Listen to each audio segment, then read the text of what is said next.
बिस्मिल्लाहिर्रहमानिर्रहीम अस्सलामु अलैकुम रहमतुल्लाह। 26वीं आईनी तरमीम जो कि हुकूमत की जानिब से की गई, आखिरकार उसके फ़ायदे, उसके फ़वाइद और उसका जो नफ़ा है वो हुकूमत को मिलना शुरू हो गया है और हुकूमत के हक़ में फ़ैसले आना शुरू हो गए हैं।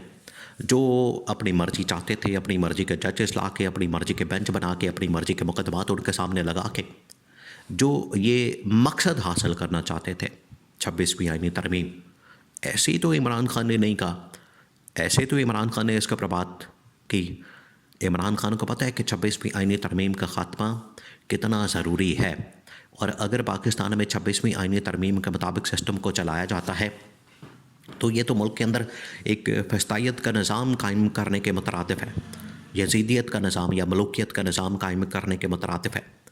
इससे तो आम आदमी का इंसाफ बिल्कुल नहीं मिल सकता, और सारा का सारा जो अपनी मर्ज़ी के जज बना के, अपनी मर्ज़ी का चीफ जस्टिस बना के, अपनी मर्ज़ी का आईनी बेंच बना के, वहाँ पर अब 2-3 बड़ी अहम तरीन दरख्वास्तें लगी हैं, पटिशन्स लगी हैं, जिसमें एक ख़ास तौर पर पटिशन लगाई गई आर्मी चीफ़ की मुद्दत मुलाज़मत के मुतालिक, कि आर्मी चीफ़ की जो मुद्दत मुलाज़मत 3 साल से बढ़ा कर वो 5 साल कर दी गई। तो ये एक किस्म की एक्सटेंशन इसको समझा जा रहा है कि एक किस्म की एक्सटेंशन ऑफ़र की गई थी आर्मी चीफ़ को।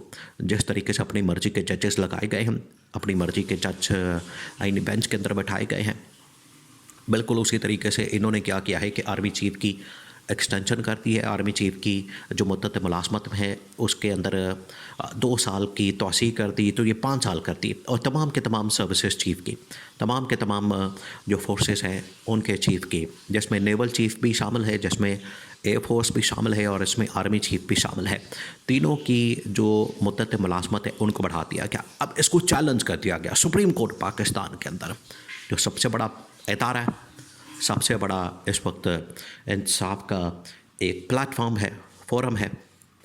वहाँ पर जब चैलेंज किया गया तो आईनी बेंच के सामने ये मामला चला गया। जैसे ही ये मामला आईनी बेंच के सामने लगा, आईनी बेंच की सरबराही कौन कर रहा है? आईनी बेंच की सरबराही इस वक्त कर रहा है जस्टिस अमीनुद्दीन खान। अब जस्टिस अमीनुद्दीन खान ने आज तक, अगर आप उसका बैकग्राउंड देखें, अगर आप उसका ट्रैक रिकॉर्ड देखें, अगर आप उसकी पूरी हिस्ट्री को देखें कि कहाँ कहाँ से होते हुए ये सुप्रीम कोर्ट के अंदर आया और सुप्रीम कोर्ट का जज बना, और फिर उसके बाद इसको आईनी बेंच का सरबराह बना दिया गया। अपने पूरे करियर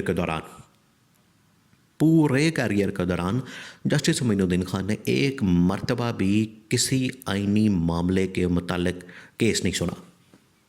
ये है टोटल इनकी सिलेक्शन का क्राइटेरिया, ये है इनका मेरिट, और ये इस तरह के लोग ला के बिठा रहे हैं ताकि जो मामलात हैं, जो फ़ैसले हैं वो इनके हक़ में हो सकें। अब ये जो तैनाती और उसके बाद एक्सटेंशन और उसके बाद जो मुद्दत मुलाज़मत में तौसीह वाला मामला था आर्मी चीफ़ की, इसको पहुंचा दिया गया इस बेंच के सामने, जिसकी सरबराही कौन कर रहा है? जस्टिस मोइनुद्दीन खान। और जस्टिस मोइनुद्दीन खान के साथ कौन है? वही जस्टिस जमाल मंदोखेल और उसके बाद जस्टिस मुसर्रत हिलाली, और उसके अंदर ऐसे जजेस शामिल कर लिए गए जिनका कि सब लोगों को पता था कि इन्होंने क्या फ़ैसला करना है, इनकी जानिब से क्या फ़ैसला आ सकता है और ये क्या कर सकते हैं। तो पहली जो दरख्वास्त आई वो तो इन्होंने उड़ा दी, वो तो इन्होंने डिसमिस कर दी।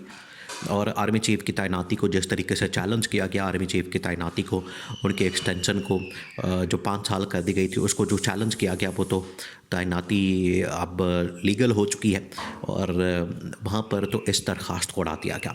अब मामला बहुत सारे 2-3 मामलात हैं जो कि जस्टिस मंसूर अली शाह के पास मौजूद हैं।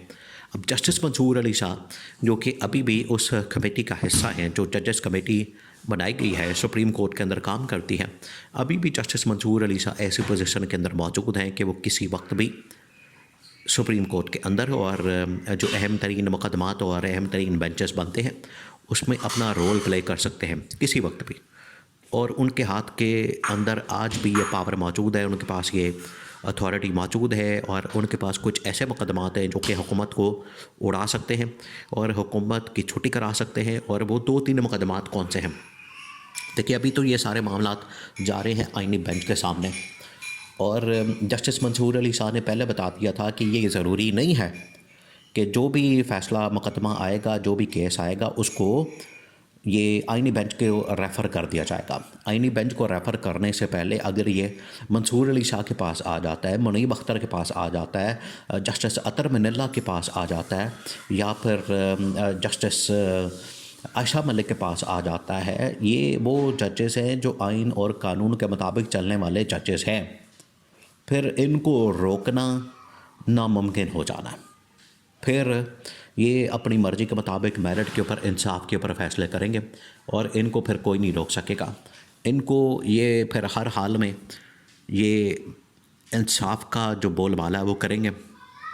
और अगर इसमें पीटीआई और इमरान खान के पिटिशन्स जो कि इस वक्त सुप्रीम कोर्ट के अंदर लगी हुई हैं, वो ना इस वक्त आईनी बेंच के सामने हैं, ना किसी और बेंच के सामने हैं।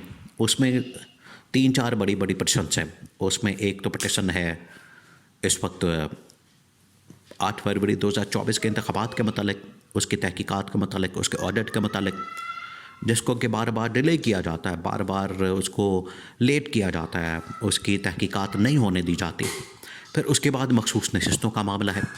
अब मखसूस नशिस्तों का जो मामला है, उसको लीड करने वाले कौन है? उसको लीड करने वाला जज जो है वो जस्टिस मंसूर अली साहब।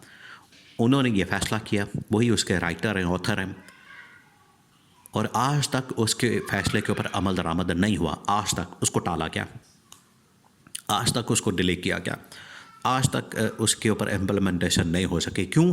क्योंकि ये हुकूमत को पता लग चुका है, हुकूमत को ये अंदाज़ा हो चुका है कि जिस दिन हमने इस फ़ैसले के ऊपर अमल दरामद कर दिया, जिस दिन इस फ़ैसले के ऊपर अमल दरामद हो गया, जिस दिन इस फ़ैसले के ऊपर इम्प्लीमेंटेशन हो गई, तो हमारी हुकूमत तो फ़ारिग हो जानी है और इस हुकूमत की जो मेजॉरिटी है वो ख़त्म हो जानी है।